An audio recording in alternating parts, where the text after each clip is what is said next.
मेरे प्रिय विद्यार्थियों, आप सबको मेरा जोहार नमस्कार। आप सभी विद्यार्थियों का गोस्वामी सर ऑनलाइन क्लास में हार्दिक स्वागत है। बच्चों, आप सब कैसे हैं?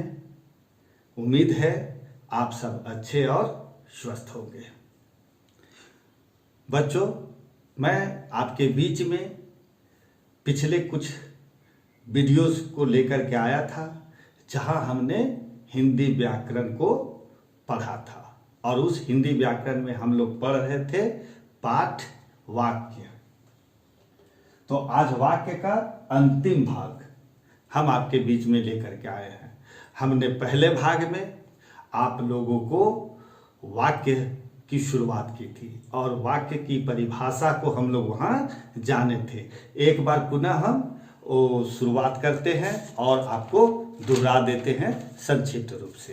तो वाक्य में हम लोग पढ़े थे कि क्रमबद्ध सार्थक समूह। सार्थक शब्द का अर्थ हो गया जिसका अर्थ हमें समझ में आ जाए। तो क्रमबद्ध सार्थक समूह जिससे कोई भाव या विचार स्पष्ट रूप से प्रकट होता हो उसे हम क्या कहते हैं? वाक्य कहते हैं। इसके बाद हमने पढ़ा था वाक्य के अंग, उद्देश्य और विधेय। उद्देश्य क्या है? जिसके बारे में कुछ कहा जाए उसे हम उद्देश्य कहते हैं और उद्देश्य हमेशा कर्ता होता है। विधेय क्या है? जिसके उद्देश्य के बारे में जो कुछ कहा जाए उसे हम विधेय कहते हैं। इसके बाद मैंने आप लोगों के बीच में वाक्य के भेद बतलाए थे जो आपने पिछले 3 वीडियो में आप देख चुके हैं। आइए हम संक्षिप्त में उन भेदों को जानें। तो रचना के दृष्टि से वाक्य के 3 भेद पढ़े थे। सरल एवं साधारण वाक्य, दूसरा संयुक्त वाक्य और तीसरा मिश्रित वाक्य। इसके बाद मिश्र वाक्य। इसके बाद हम लोग पढ़े थे उपवाक्य। उपवाक्य के 2 भेद, प्रधान उपवाक्य और आश्रित उपवाक्य। उपवाक्य क्या है? तो कभी कभी अपने कथन को या अपने भाव या विचार को प्रकट करने के लिए वाक्य में कुछ छोटे छोटे वाक्य लिखे जाते हैं। तो यही जो छोटे छोटे वाक्य हम लिखते हैं अपना भाव या विचार को स्पष्ट करने के लिए, तो वो क्या कहलाते हैं? उपवाक्य कहलाते हैं, जिसमें एक कर्ता और एक क्रिया होता है। तो ये था मेरा उपवाक्य। उपवाक्य 2 भेद, प्रधान उपवाक्य और आश्रित उपवाक्य। अब हम इसके बाद आपके बीच में आए थे लेकर के और जहां हमने आपको बताया था कि अर्थ की दृष्टि से वाक्य के 8 भेद होते हैं। वे 8 भेद कौन कौन है? तो पहला है विधिवाचक वाक्य, दूसरा निषेधवाचक वाक्य, तीसरा आज्ञावाचक वाक्य, चौथा प्रश्नवाचक वाक्य, 5वां इच्छाबोधक वाक्य, 6ठा संदेहवाचक वाक्य, 7वां संकेतवाचक वाक्य और 8वां विस्मयादि बोधक वाक्य था। यहां तक हमने आपको 3 पाठ में वाक्य के 3 पाठ, भाग 1, भाग 2, भाग 3 में जानकारी दिया था। आज हम लोग वाक्य के अंतिम भाग में हैं और आज हम अंतिम भाग में आपके बीच आप लोग को जानकारी देंगे वाक्य रचना के नियम। वाक्य रचना के क्या क्या नियम है, कौन कौन से नियम है जिसका हमें प्रयोग करने पर वाक्य का अर्थ स्पष्ट पता चल जाता है, या वाक्य बनाने के लिए इन नियमों को हमें जानकारी रखनी अति आवश्यक है। तो आइए हम लोग शुरू करते हैं वाक्य रचना के नियम। तो हम लोग पहला नियम से शुरू करते हैं। आइए देखते हैं पहला नियम। वाक्य रचना के कुछ नियम हैं जिसमें पहला है किसी वाक्य में पहले कर्ता और अंत में क्रिया आती है।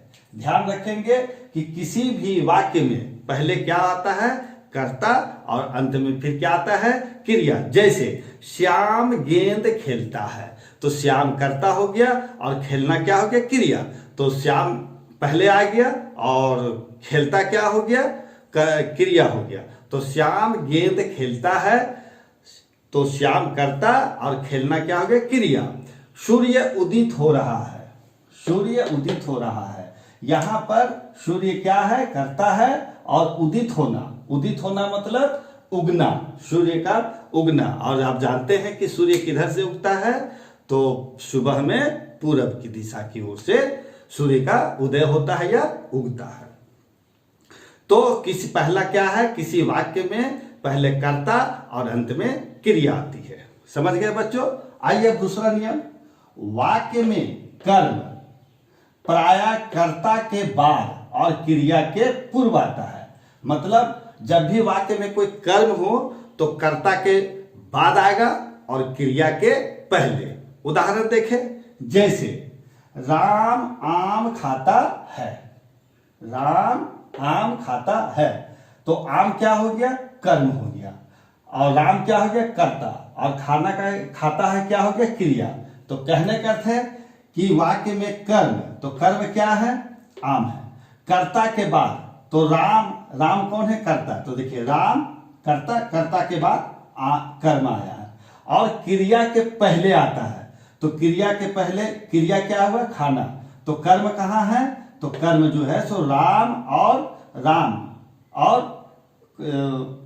खाना, मतलब कर्ता और क्रिया के पहले है। मतलब राम जो है और जो कर्म है आम, वह कर्ता के बाद आया है, और क्रिया खाना है उसके पहले कर्म है। तो कहने का अर्थ हुआ कि वाक्य में कर्म प्रायः कर्ता के बाद और क्रिया के पहले आता है। जैसे राम आम खाता है, तो यहाँ आम कर्म है जो कर्ता राम के बाद और क्रिया खाना के पहले आया है।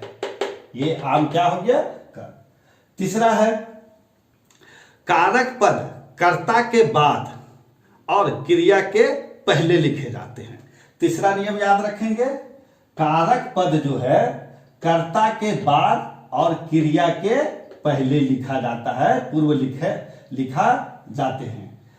तो कर्ता कारक पद कर्ता के बाद, तो कर्ता के बाद, और जो क्रिया है, क्रिया तो आप लोग को बताए थे, किसी काम का होना या जाना जाए, और कर्ता कौन, जो क्रिया करता है। तो कारक पद कर्ता के बाद और क्रिया के पूर्व लिखा जाता है। जैसे उदाहरण देखें, राम ने रावण को मारा, राम ने रावण को मारा, तो यहां दो कारक पद चिन्ह है, एक है ने और एक है को। तो राम ने, कारक पद जो है, राम ने रावण को मारा, तो क्रिया के पहले आता है ये कारक पद, तो राम ने रावण को मारा। तो यहां पर जब भी हम वाक्य बनाएंगे तो कारक पद जब भी हमको लिखना पड़े तो कारक पद हमेशा कर्ता के बाद और क्रिया के पहले आता है। आइए अब चौथा हम देखते हैं, यदि वाक्य में कर्ता के विभक्ति चिन्ह नहीं हो तो विभक्ति चिन्ह कर्ता, जैसे ने, पर, का, के, की, जब कारक आपके बीच आएंगे तो वहां हम आपको विभक्ति चिन्ह बताएंगे। जैसे कुछ है कर्ता ने कर्म को कर्म से, तो ये जो चिन्ह है ये आपके बीच हम नेक्स्ट वीडियो में आएंगे और आपको बताएंगे।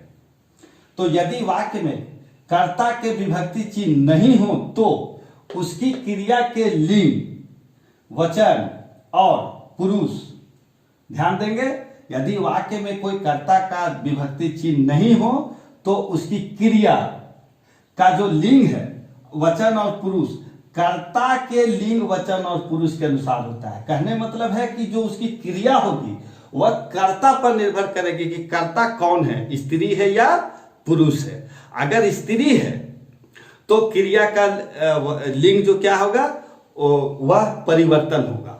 अगर वह पुरुष है, अगर कर्ता पुरुष है तो उसका जो क्रिया है उसका भी लिंग के अनुसार से परिवर्तन होगा या वचन के अनुसार। फिर से देखेंगे, यदि वाक्य में कर्ता के विभक्ति चिन्ह नहीं हो तो कर्ता का कोई विभक्ति चिन्ह नहीं हो तो उसकी क्रिया के लिंग, वचन और पुरुष कर्ता के लिंग, वचन और पुरुष के अनुसार होंगे। जैसे मैं रोटी खाता हूं, यहां रोटी मैं के बाद मैं कर्ता हो गया, यहां विभक्ति चिन्ह नहीं है, तो खाता हूं अगर यहां पर कोई लड़की रही तो वह लिखेगी खाती। जैसे सीता रोटी खाती है, महिला गाना गाती है।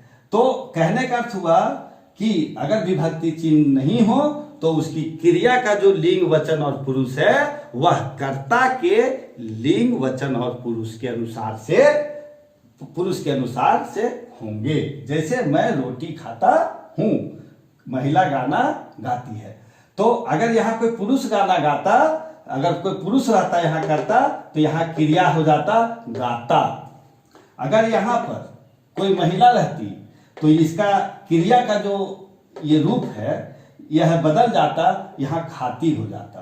तो यहाँ पुरुष है और यहाँ महिला है। तो मैं रोटी खाता हूँ, महिला गाना गाती है। तो इस प्रकार से वाक्य में जब विभक्ति चिन्ह नहीं रहे तो क्रिया को लिखने से पहले हमें कर्ता का ध्यान रखना होगा कि कर्ता कौन है। तो क्रिया का लिंग वचन पुरुष कर्ता के लिंग वचन और पुरुष के अनुसार ही होगा। जैसे खाना, खाती है, आती है, जाती है, पढ़ती है, तो ये हो गया महिला के लिए, स्त्रीलिंग के लिए।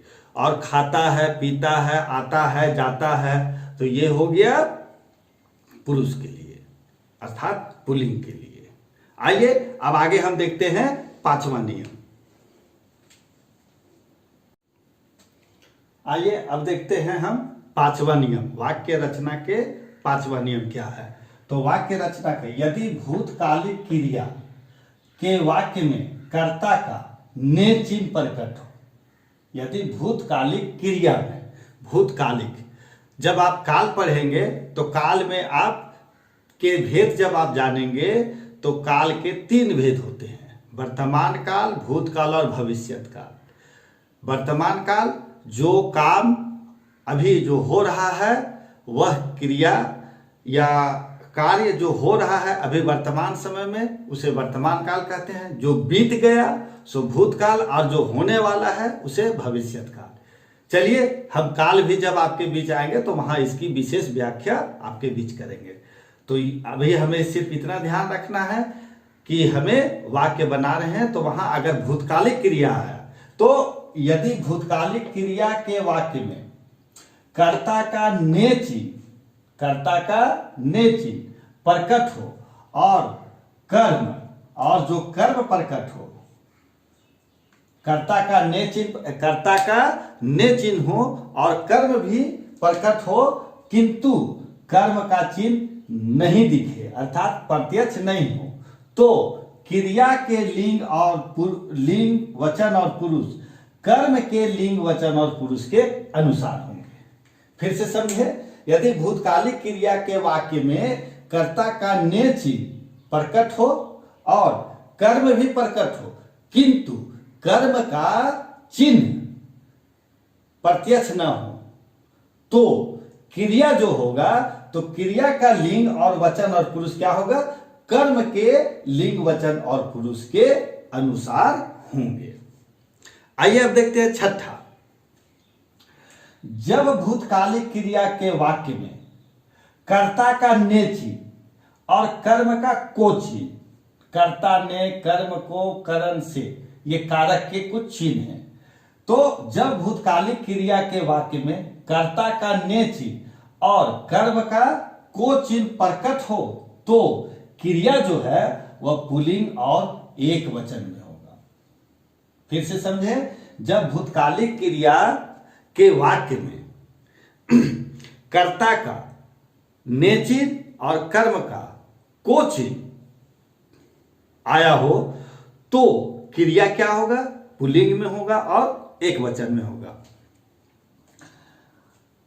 तो क्रिया क्या होगा, एक वचन में होगा। सॉरी, जब भूतकालिक क्रिया के वाक्य में कर्ता का ने चिन्ह और कर्म का को चिन्ह प्रकट हो तो क्रिया पुल्लिंग और एक वचन में होगा। जैसे पुत्र ने अपनी मां को देखा, मैंने उसकी गाय को देखा। तो पुत्र ने कर्ता हो गया, अपनी मां को, तो मां यहां कौन हो गया, कर्म हो गया। तो कर्म को देखा, तो इसका जो पुरुष जो क्रिया होगा वह पुल्लिंग होगा और एक वचन होगा, देखे नहीं होगा बल्कि देखा। मैंने उसकी गाय को देखा, तो मैंने यहां कर्ता हो गया और को ये कर्म है, देखा, यहां देखी नहीं होगा, गाय है इसका मतलब देखी नहीं होगा, क्योंकि यहां जब भूतकालिक क्रिया के वाक्य में कर्ता का ने चिन्ह और कर्म का को हो तो क्रिया हमेशा पुल्लिंग और एक वचन में ही होगा। आइए अब देखते हैं 7वां नियम। यदि अनेक कर्म हो, अर्थात कर्म वहां एक नहीं हो बल्कि कई हो, एक भी हो सकता है, दो भी हो सकता है, तीन भी हो सकता है, चार भी हो सकता है। यदि अनेक कर्म एक लिंग और एक वचन में हो, अधिक कर्म जो होगा एक भी हो सकता है, दो या तीन, तो यदि वाक्य में अनेक कर्म एक लिंग और एक वचन में हो तो क्रिया हमेशा एक वचन में ही होगी। उदाहरण समझे, जैसे राम ने एक कलम, एक पुस्तक, एक कॉपी और एक पेंसिल। राम ने, यहां राम एक करता है, अब कर्म कितना है, एक कलम, एक पुस्तक और एक कॉपी और एक पेंसिल, तो 1 2 3 4। तो इस वाक्य में 4 कर्म है। तो यदि अनेक कर्म एक ही लिंग और वचन में है तो राम एक है और वचन भी एक है। तो यदि अनेक कर्म एक लिंग और एक वचन में हो तो क्रिया हमेशा एक वचन में होगा, जैसे राम ने एक कलम, एक पुस्तक, एक कॉपी और एक पेंसिल खरीदी। ऐसा नहीं कि खरीदे नहीं होगा, अगर खरीदे लिख देंगे तो वह क्रिया बहुवचन में होगा, जो यह सही नहीं है। तो यदि कर्म एक से अधिक रहे तो हमेशा क्रिया क्या होगा, एक वचन में होगा। अब आगे देखिए 8वां नंबर। यदि वाक्य में भिन्न भिन्न लिंगों के कर्म हो तो क्रिया अंतिम कर्म के लिंग के अनुसार से होगा। जैसे जब कुछ ऐसी भी चीजें होती है, ऐसे तो पुरुष और स्त्री तो स्वाभाविक रूप से कि जहां स्त्री जाति का बोध होता है उसे स्त्रीलिंग और जहां पुरुष जाति का बोध होता है उसे पुल्लिंग कहते हैं। तो कुछ ऐसे भी वस्तुएं हैं जो पुल्लिंग और स्त्रीलिंग में भी आते हैं। तो जब कहने का अर्थ हुआ कि जब किसी वाक्य में भिन्न भिन्न लिंग हो, अर्थात वहां स्त्रीलिंग वाले शब्द भी हो और पुल्लिंग वाले शब्द भी हो, तो कहने का अर्थ है कि यदि वाक्य में भिन्न भिन्न लिंगों के कर्म हो तो क्रिया का जो अंतिम कर्म हो, क्रिया में जो अंतिम कर्म आएगा तो वह अंतिम कर्म के लिंग और वचन के अनुसार होगा। यदि वाक्य में भिन्न भिन्न लिंगों के कर्म हो तो क्रिया अंतिम कर्म, जो अंतिम में कर्म शब्द आएगा उसके लिंग और वचन के अनुसार होगा। जैसे श्याम ने दही, चीनी और पापड़, तो यहां दही और चीनी ये क्या है, पुल्लिंग शब्द है। पापड़ क्या है, नहीं, दही और चीनी स्त्रीलिंग शब्द है, पापड़ क्या है, पुल्लिंग है। तो अगर यही शब्द जो है पापड़, तो ये शब्द क्या है, पुल्लिंग है, तो अंतिम कर्म के लिंग और वचन के अनुसार होगा। अगर यहां स्त्रीलिंग होगा तो यहां क्रिया खाई हो जाएगा। अगर यहां क्रिया यहां कर्म अगर पुल्लिंग होगा तो यहां ये क्रिया भी क्या हो जाएगा, खाए हो जाएगा। तो श्याम ने दही, चीनी और पापड़ खाए। यदि वाक्य में भिन्न भिन्न लिंगों के कर्म हो तो क्रिया अंतिम कर्म के लिंग और वचन के अनुसार होगा। तो श्याम ने दही, चीनी और पापड़ खाए, तुमने मिठाई, फल और पकवान खाए। आइए अब देखते हैं 9वां नंबर, वाक्य बनाने के 9वां नंबर। यदि वाक्य में कर्ता दो भिन्न लिंगों में आए, कहने का मतलब है एक स्त्रीलिंग और एक पुल्लिंग, कर्ता दो भी हो सकता है, जैसे राम और सीता, राधा और मोहन। तो उसी तरह से यदि वाक्य में कर्ता दो भिन्न लिंगों में आए और दोनों को जोड़े, और दोनों को कौन सा शब्द जोड़ता है, और जोड़ता है। कौन जोड़ता है, और। जैसे हम बोले राम और सीता, तो राम और सीता को कौन जोड़ा, और। राधा और मोहन, तो राधा और मोहन को कौन जोड़ा, और शब्द। तो यदि वाक्य में कर्ता दो भिन्न लिंगों में आए और दोनों को जोड़े, और जो शब्द है वह दोनों को जोड़ता है, तो क्रिया बहुवचन में और पुल्लिंग में होगा। ध्यान रखेंगे, यदि वाक्य में कर्ता दो भिन्न लिंगों में आए और दोनों को जोड़ दे तो जो क्रिया होगा वह बहुवचन में होगा और पुल्लिंग में होगा। बहुवचन में और पुल्लिंग में होगा। जैसे घोड़ा और गाय, यहां घोड़ा पुल्लिंग है और गाय क्या है, स्त्रीलिंग है। घोड़ा और गाय एक घाट पर पानी पीते हैं, तो यहां पीते हैं क्या हो गया, बहुवचन में हो गया। क्या हो गया, बहुवचन में। तो यदि वाक्य में कर्ता दो भिन्न लिंग में आए और शब्द दोनों को जोड़े तो क्रिया बहुवचन में और पुल्लिंग में होगा। ऐसा नहीं कि गाय है तो वहां हम स्त्रीलिंग लिखेंगे। और शब्द अगर जोड़, जैसे राम और सीता, राधा और मोहन, घोड़ा और गाय, तो घोड़ा और गाय दोनों एक घाट पर पानी पीते हैं, तो वहां पीती नहीं होगा बल्कि पीते हैं, तो ये पीते हैं शब्द क्या हो गया, बहुवचन हो गया। तो ये था आपका 9वां नंबर। आइए अब हम देखते हैं 10वां नंबर।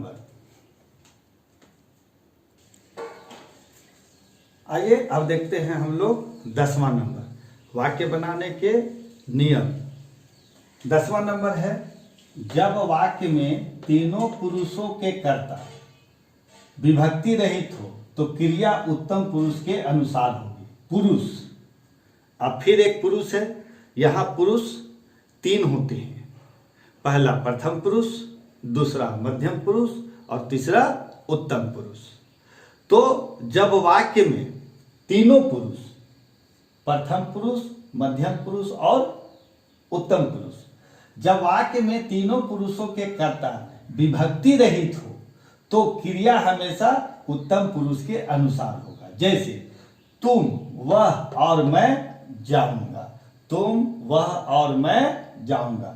यहां वह प्रथम पुरुष, तुम मध्यम पुरुष और मैं क्या हो गया, उत्तम पुरुष। तो क्रिया क्या हो गया, उत्तम पुरुष के अनुसार होगा।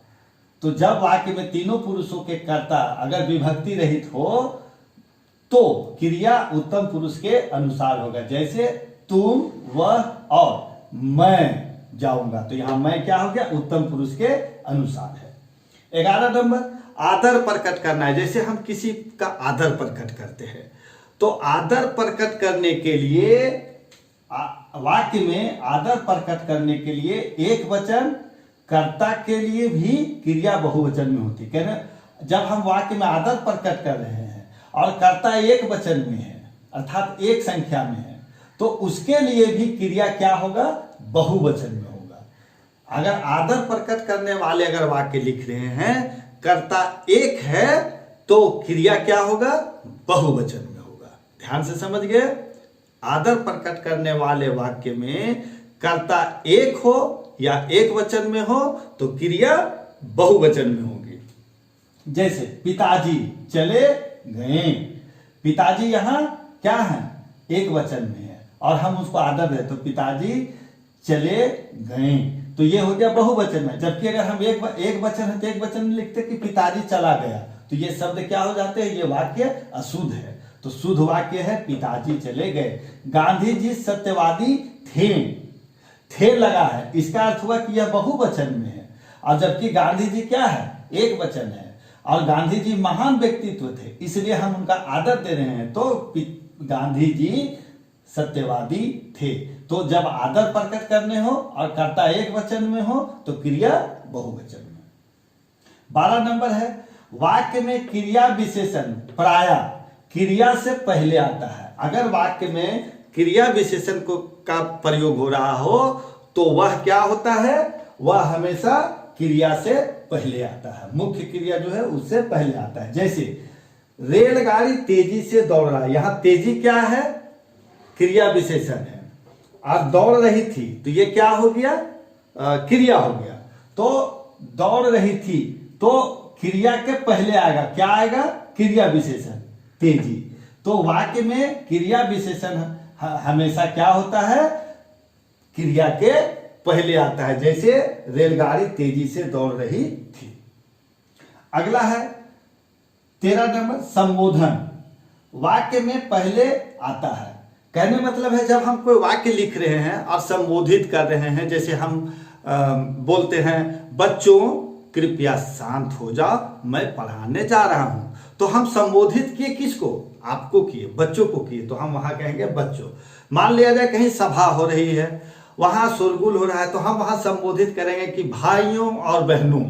हम संबोधित कर रहे हैं उपस्थित लोगों को, भाइयों और बहनों शांत हो जाइए, अब हम लोग का कार्रवाई शुरू करते हैं।